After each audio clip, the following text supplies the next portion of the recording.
The women's Nike sportswear, Air Force One Shadow, black, white, limelight. The style code is CU4743-001. The SRP on this one versus the others. The other shadows are 110. This one is 120.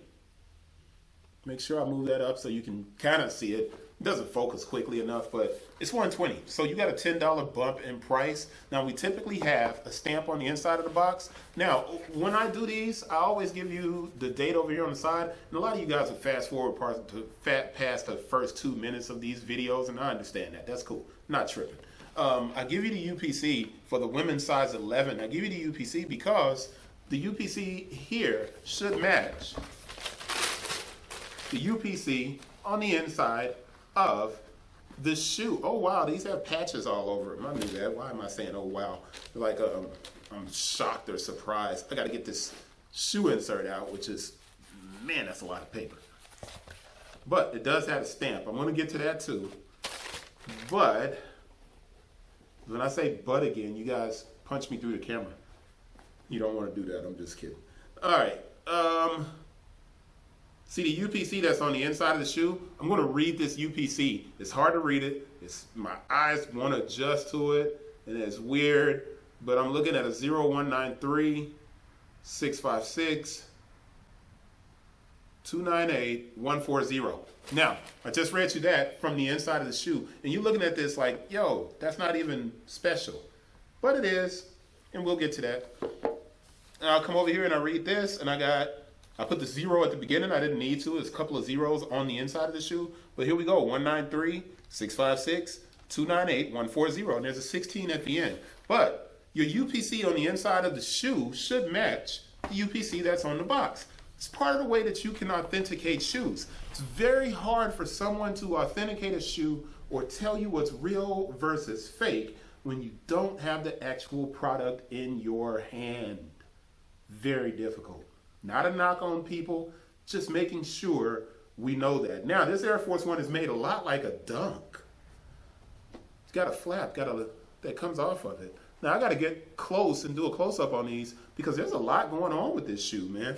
So let's go backwards here. I'm going to take both shoes out, put them on top like this for the moment, just so it'll be in the picture. And I know you guys are like, camera's flickering.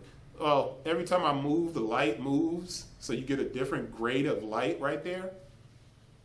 And I apologize, but that's my fault because I should be back there because it's a lot of light coming through the front door. Anyway, on the inside of the box, you should have a stamp. Now, I make it a point to tell you about this stamp right here. Why? Because that's the second way for you to verify authenticity of a shoe. Now, you also have a sticker right there, and that sticker reads QC04OK. The stamp is 01 02 20 04. So now when I come back to the shoe, I look on the inside because that stamp should be within 4 weeks of the second date on the shoe. So the production date on this model, we have, let's see if we can get to it, 08/21/19 to 12/20/19, 01/02. See, it's within 4 weeks. That's like 3 weeks actually. 12/20/19, we're good to go. So that's our production date. But this shoe is called, I guess it's called Patches, and rightfully so, because the swoosh on the lateral side is Velcro. Well, not Velcro, but it's coarse, so you can stick the patches that are on the shoe on the shoe. It's kind of funky. Now, none of the swooshes are long. It should have actually swoosh inside a swoosh pack of some kind, but it's not. So if you have like one of the other Air Force Ones that are like the swoosh pack Air Force Ones, then you should be able to use some of those swoosh pack Air Force Ones on this shoe, and that'll kind of, make it kind of fresh. But let's get these straightened out. I'm going to move the camera up closer because the lighting is going to stay consistent. We won't have this kind of fluctuation of white and black every time I move. All right, so I got the shoe close up. Now you see it's very bright. Anytime you get this white that refracts the light that's coming in, you can see a fluctuation if I move my hand to cover the white part. But this is, I said but, and you guys just punched me. This is basically Velcro, right?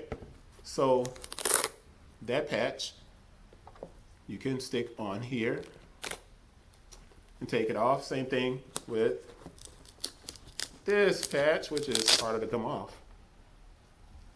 And you can put that back.